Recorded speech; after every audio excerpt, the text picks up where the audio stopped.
Hello, my name is Amanda Wang, and I'm honored to present my practicum project focused on fall prevention in the 4B unit at James A. Haley VA Hospital. Over the course of my practicum, I worked closely with frontline staff, nurse leaders, and other stakeholders to address patient falls, an issue that is critical to patient safety.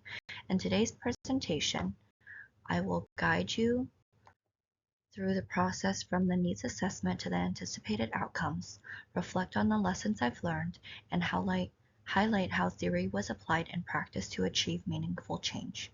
My goal today is to not only share the results of my project, but also discuss the leadership and project management skills I developed along the way.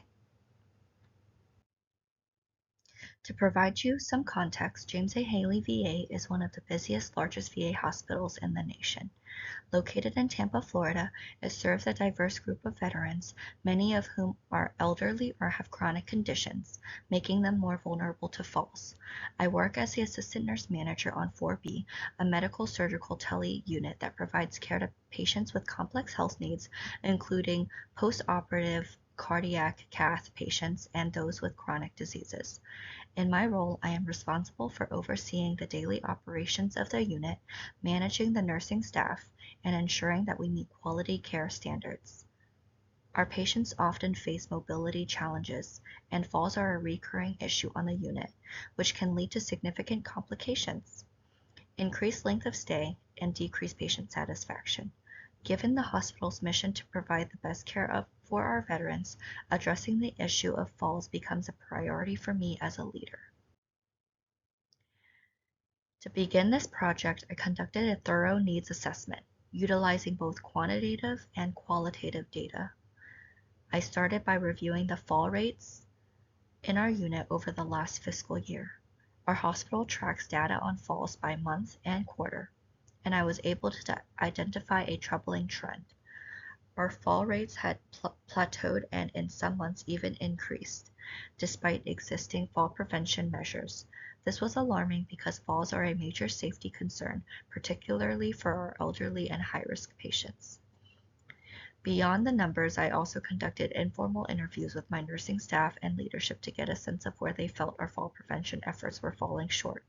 Many staff members indicated that while they were aware of fall prevention protocols, they struggled with compliance due to competing demands.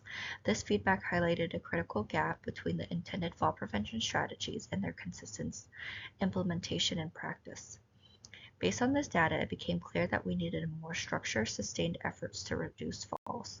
I also recognized the importance of staff education and engagement, as well as patient engagement and consistent auditing to ensure the fall prevention practices were being followed. The focus of my practicum project was to strengthen fall prevention measures on 4B unit. Specifically, I centered my efforts on three key areas. Purposeful rounding. This involves nurse and nursing assistants as well as myself, performing scheduled rounds with a clear purpose, checking on key aspects like patient's pain, personal needs, positioning, and environment to prevent falls. Patient education. Many of our patients are unaware of the risk of falls and the importance of calling for assistance when needed. As a part of the project, we aim to empower patients by educating them on how to avoid falls, such as using the Get Well Network videos and the use of the call devices and other fall prevention measures. I also do regular chart audits to ensure compliance with our fall prevention protocols. This allows us to track whether nurses are documenting fall risks, conducting fall risk assessments, and using appropriate fall interventions. In addition, I focus on identifying champions within nursing staff who could help lead the project and serve as a role model for their peers. These champions play a critical role in reinforcing best practices and helping with fall tracers and chart audits.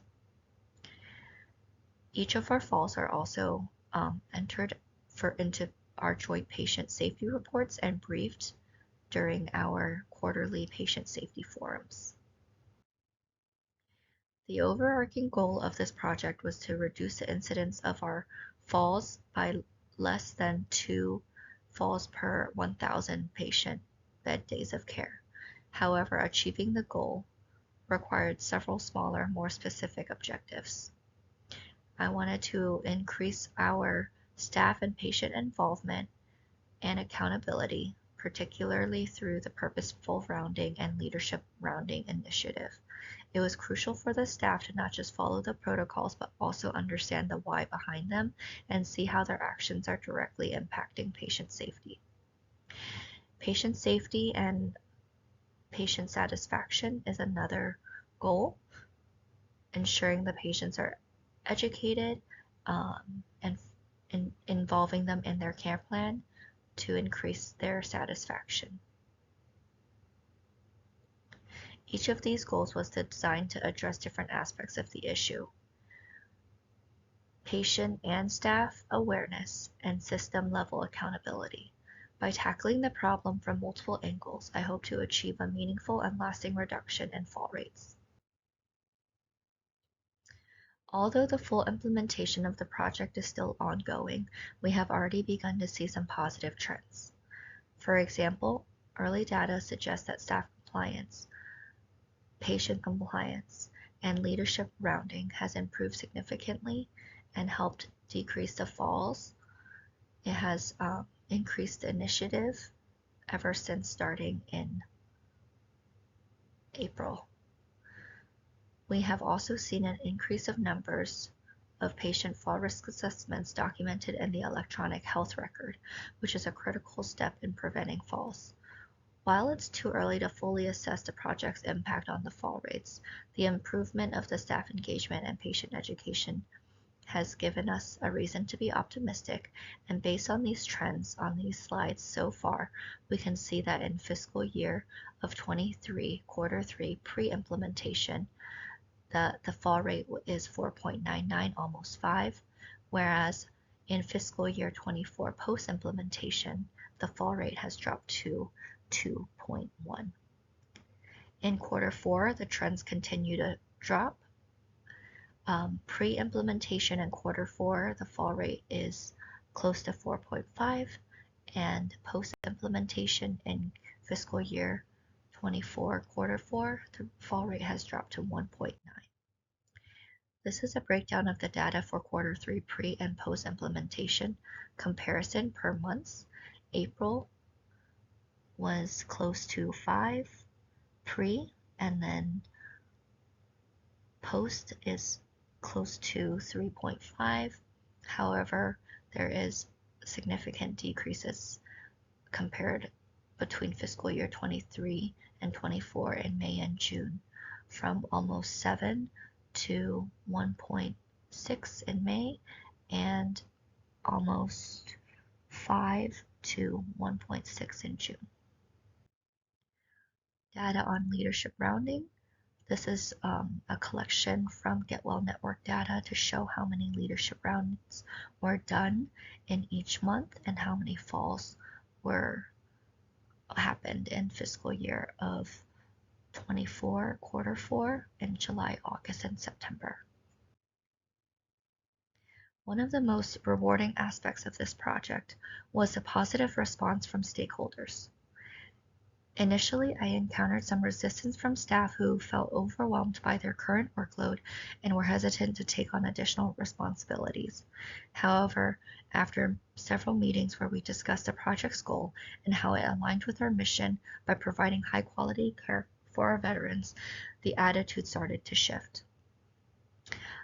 The frontline team members were incredibly supportive after, as a leader, I was able to role model purposeful rounding and leadership rounding. The nurse leaders were incredibly supportive from the start, recognizing the need for a more structured approach to fall prevention.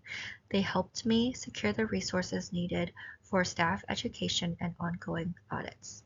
The frontline staff, particularly the fall prevention champions, were instrumental in driving the project forward.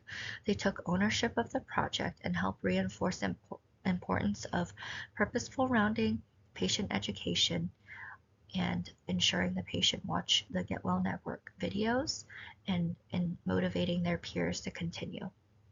Informatics specialist, fall coordinator, and the Get Well Network rep also played a key role in helping us integrate fall risk assessments, documentation, and fall risk videos made required for patients to view. The multidisciplinary support is crucial in making this project feasible. Sustainability is always a concern with any new initiative, especially in a busy healthcare environment. To ensure that the progress we've made is sustained over time, we've embedded fall strategies into the workflow, make sure there's ongoing training, chart audits such as the fall tracers and root cause analysis task force involving the fall committee, and ensuring all our falls champions can continue to provide unit and services and speak up during safety huddles. As I wrap up my practicum, it's important to ensure that the project continues to move forward. To facilitate this, I've developed detailed handoff project for unit level success and compliance to make sure our acute service is aware. And I've also prepared a timeline for ongoing data collection and evaluation while also presenting to our falls committee to get their buy-in. Finally, I've assigned fall prevention champions to continue overseeing this initiative. These champions will ensure that fall prevention remains a priority and will help address any challenges that rise in the future. Professional goals. One of my primary professional goals for this practicum was to strengthen my leadership skills, specifically in the areas of project and change management and interdisciplinary collaboration. Throughout this project, I focus on improving communication with my team, fostering a sense and culture of safety, and empowering the staff to take ownership in patient outcomes.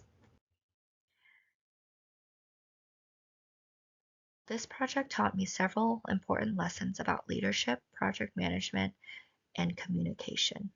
First and foremost, I learned that leadership is more than just delegating tasks. It is about inspiring your team to share your vision and take ownership of the initiative.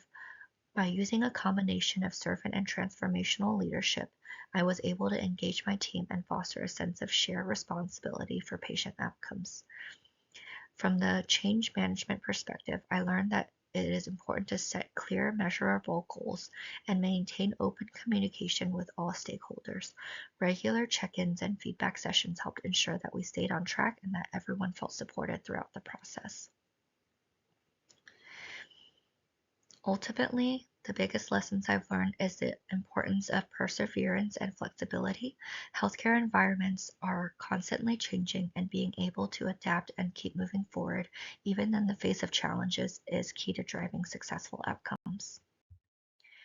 Thank you for coming and listening to my fall prevention strategies and the wrap up of my practicum, and I look forward to your questions and your feedback. Thanks.